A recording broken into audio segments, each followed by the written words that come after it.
Hello, smart viewers. Welcome to Face to Face. It's the only English spoken language program on Viris TV. I'm William Grinaldi.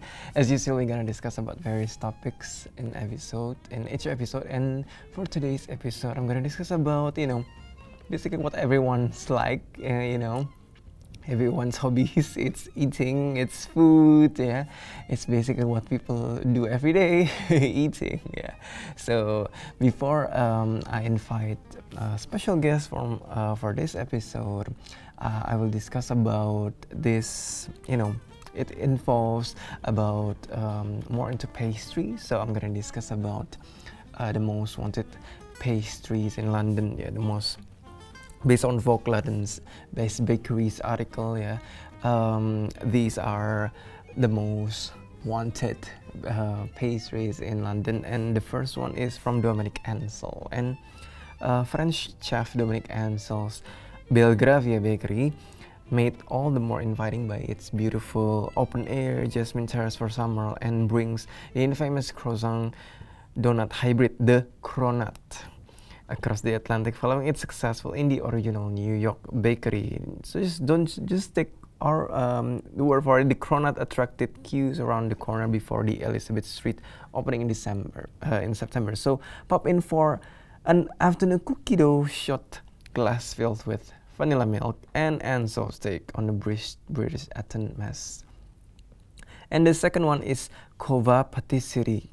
Cova Patisserie is one of the Soho's most recent bakery arrival, specializing in Japanese cakes and organic Japanese tea. So, but look of the Millet crepe cake, yeah, in array of flavors including matcha and roasted green tea latte are both must tries.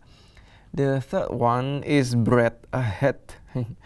When you can smell freshly baked bread before you can see it, it's gonna be good, yeah.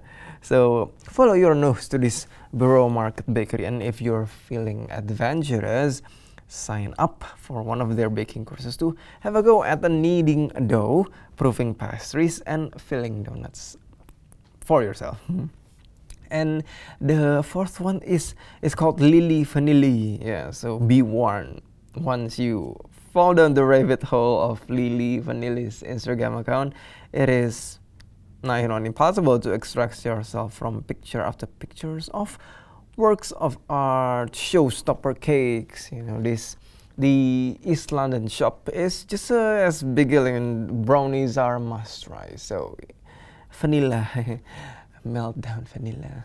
So, and the fifth one is Angus de Secret. So Angus the Secret founder, Rashmi Bennett, who trained as a chef at the famous École Grégoire Ferrandi in Paris, bakes every element of her towering creations from scratch. So you can look at the photo. It's like her version of a traditional croquembouche, reaching up to 1 meter in height. So it takes at least 3 days to make, and has caused a frenzy on Instagram. You can look. It's a very cake and culinary frenzy. So, and last one is Cutter and Squitch. So the Cronut is out and the biscuit is in. So this sweet Soho eatery's combination of biscuit, cookie and cake filled with buttercream and topped with marshmallows, chocolate and caramel is the definition of decadence. Really, can I say more? so those are the 6 most famous bakeries, yeah, in London. So those are like so very tasty, and basically for your sweet tooth it's a very perfect combination. So after the break, I'm gonna invite a special guest which is related to the topic we discussed. So don't go anywhere. Stay tuned on Face to Face.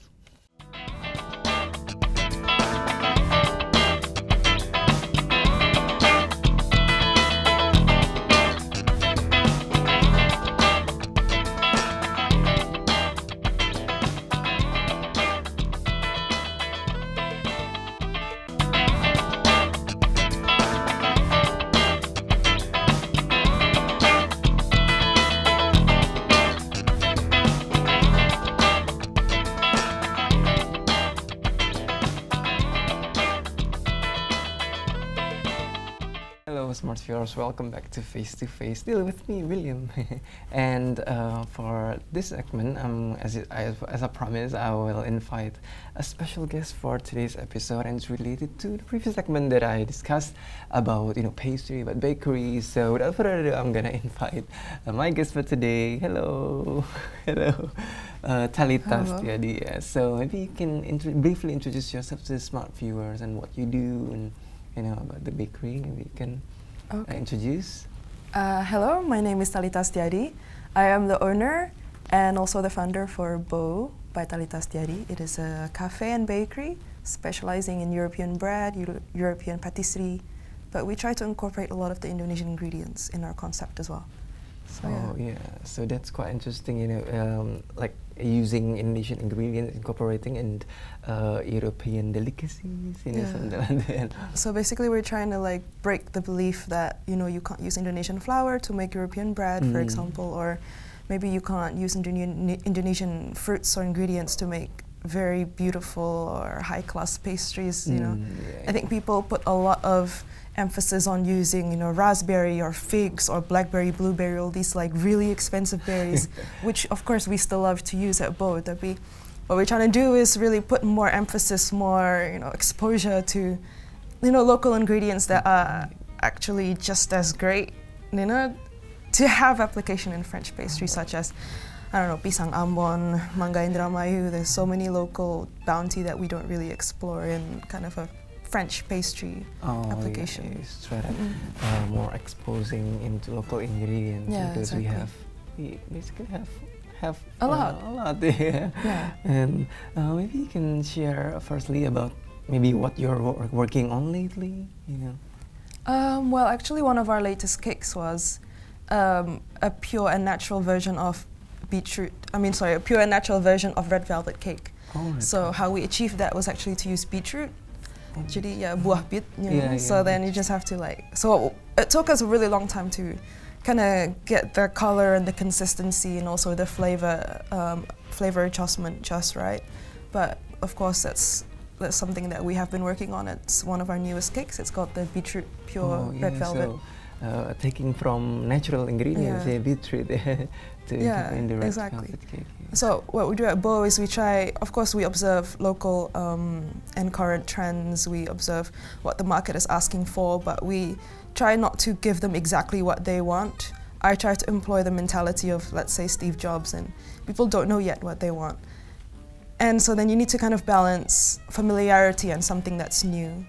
So with our cake, the beetroot red velvet, when you come and you taste it, there's a mix between, it's something I'm familiar with, but also here's a new take, which is, I think it's really important in this current climate. If you want to start F&B business, if you want to do anything in the creative field, it's important to do something differently. It's important to add to the knowledge pool and also to enhance your industry in that way. So it's like taking it to the next level also. I think everyone needs to think like that. You don't just see, what's selling and then just follow perpetuate that. That's what we started to see. Like, for example, a company that I hold very dearly and I think is doing a great job is Kopi Tuku. And how they were able to find a new concept there. It's like conversation, they see, so many people are doing third wave coffee, 45,000 a cup. What's his answer? His answer was he's 18,000 rupiah per cup, and we're doing it differently. The way we sell it is differently, and the way we expose the product is different. And then therefore he's able to just really create a new market for himself. And then you see a plethora of other people kind of now pursuing kind of the same thing. It's kind of create a new trend. Exactly. Created something new, and eventually that's how you really help to, catalyze this industry, the economy, and just the people's creative thinking is through thought leaders like that. So it's kind of driving the market. Exactly. Instead of just taking advantage of what is available of the market, taking a slice of the pie, you make a whole damn pie. Make a whole new pie. So I find people like that quite inspiring. And maybe you can share about since when do you like to make pastries grow interesting in culinary? Actually, I did my bachelor degree in music So I have that's quite different. Yeah, so I have a Bachelor of Music in jazz-based performance. So I spent my university years playing in big bands, playing in jazz combos, playing double bass, and like learning about how to compose music, and also you learn to like break down a piece of music and then look at how did the composer come up with this, what was going behind his mind when he was making this beautiful piece of composition. So you start to look at works of art not just at face value, but you learn the reason why, you learn the concept, you learn the creative process. So then for some weird reason during my tenure at jazz school, in my off days, you know, like, because, you know, you're practicing your instrument 6 hours a day or something. In your off days, you don't want to be anywhere near the instrument, and then, so then I got drawn to cooking in that way, because I would research, like, what recipe should I make this weekend, and then you kind of have the whole week building up to that weekend, and then you buy the ingredients. So it's like a nice release, like a nice stress release. So then I started to bake a lot, and I brought my baking to school and shared with my friends. And then the feedback that I got was really good, and then I realized that, wow, I'm able to kind of communicate what I'm about and get kind of a positive feedback as I would through music, through food. So then I realized actually it's just the same, you know, it's has the same correlation. Same correlation, same creative process, same human connection, same human response. And so I thought, you know what, let's just give it a go, because, you know, after I finished my bachelor degree, I was not sure what I wanted to do. So I went to France and I studied there, you know, because the only obvious option to go to after finishing a music degree was to teach music, and I don't think I was ready, you know, to be a teacher or anything like that. So basically you found like a new passion of cooking, relating to pastry and bakery. So this discussion is getting more interesting, but we're gonna have to take a break. So be sure to stay tuned on Face to Face.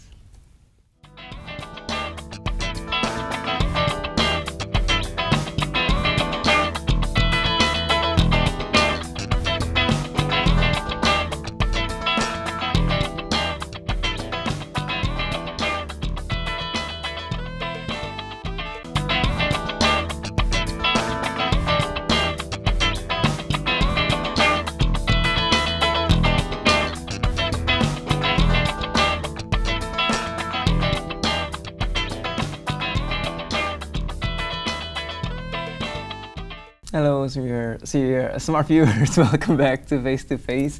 With me still William Grunaldi, and we continue our discussions with our guest for today, and we discuss about business pastry and how she got involved in this business pastries, pastry business, bakery business.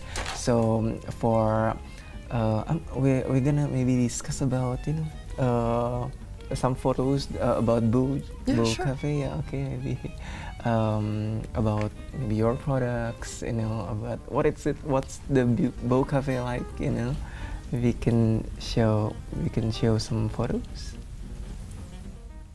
Yeah, maybe you can describe about this. Okay, so I'm supposed to narrate these photos. No, okay. Just, maybe describe about what is the activity, what's basically you're doing. So we just opened our headquarters on Jalan Cikajang, I think 1 year ago, almost exactly. That's me there at our headquarters.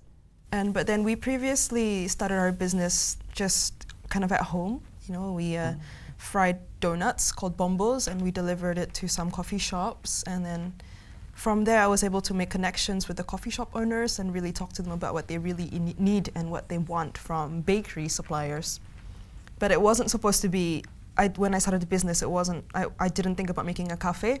It was just like I wanted to do wholesale for croissants and sourdough and baguettes, and give them proper European breads, and not just kind of let them settle with what was available in the market back then 3 years ago when we started, which were like soft white bread shaped in various methods and ways, but then it all tastes the same and have the same texture. You know what I mean? So and what we really wanted was like, okay, let's educate the market, let's steer the direction of the market in the way that we want. And of course, like, we had a lot of people that say to us, you know, what are you doing? You're crazy. No one wants this kind of bread. No one wants hard crust bread and European bread. But then I think now with over 80 clients, we've managed to convert a lot of the local mindsets. Yeah, gitu lah.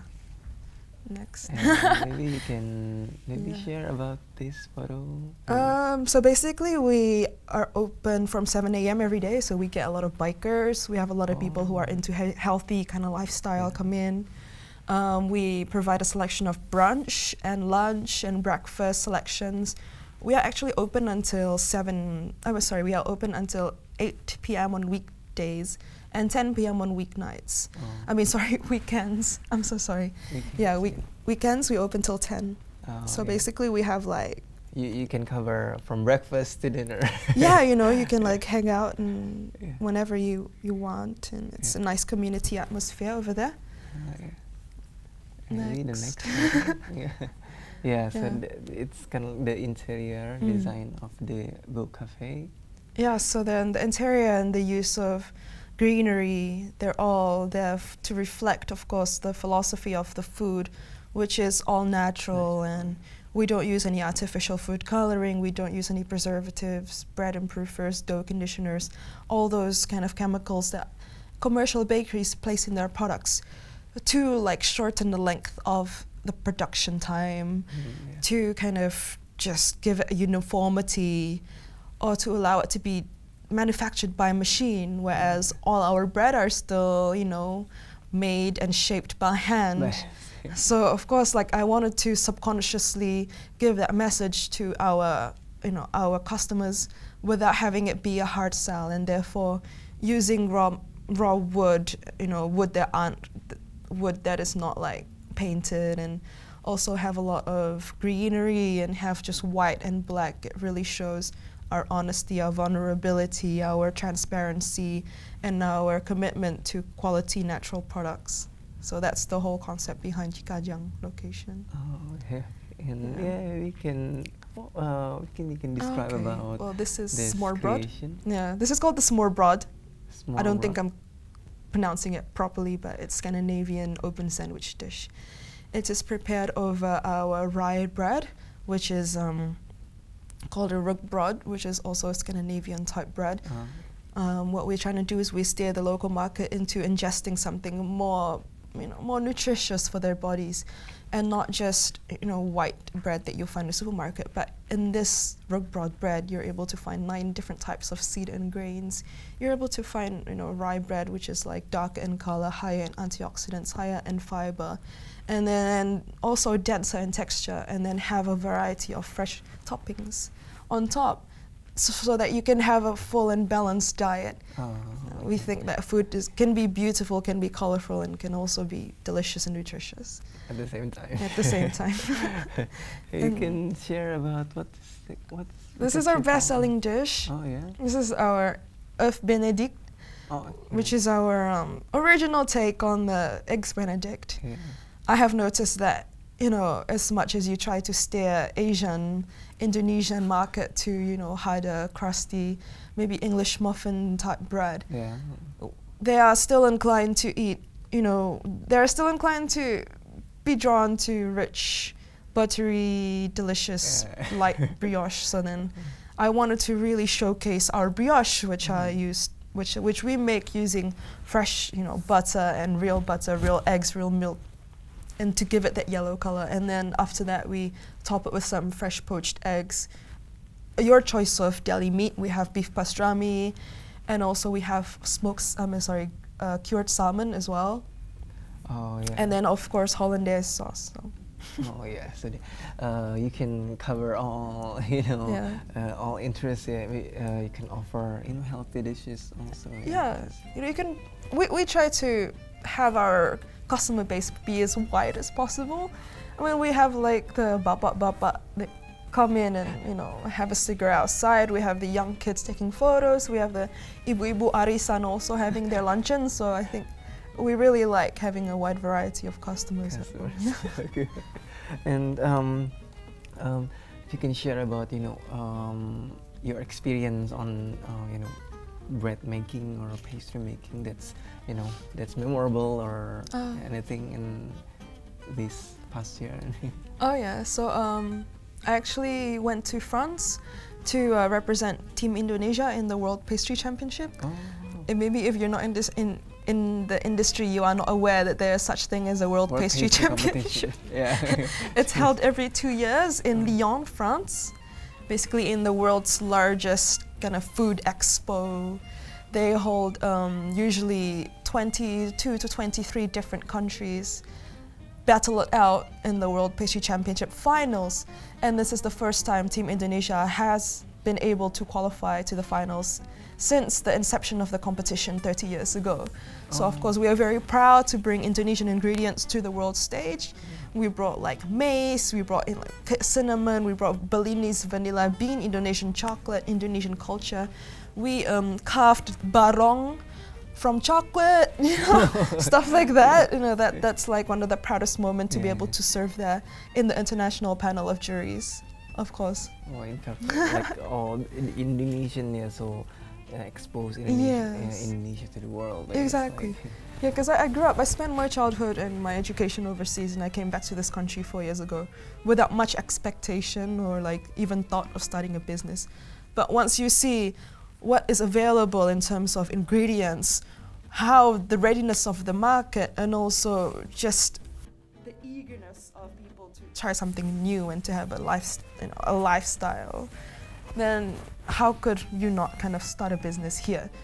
And what's great about it is I'm able to explore things that other pastry chefs everywhere else around the world does not have any access to, which is our plethora of local ingredients, right? Various and lots of flavors. So now, after 3 years in the business, I can safely say this is the best place in the world for pastry. Okay.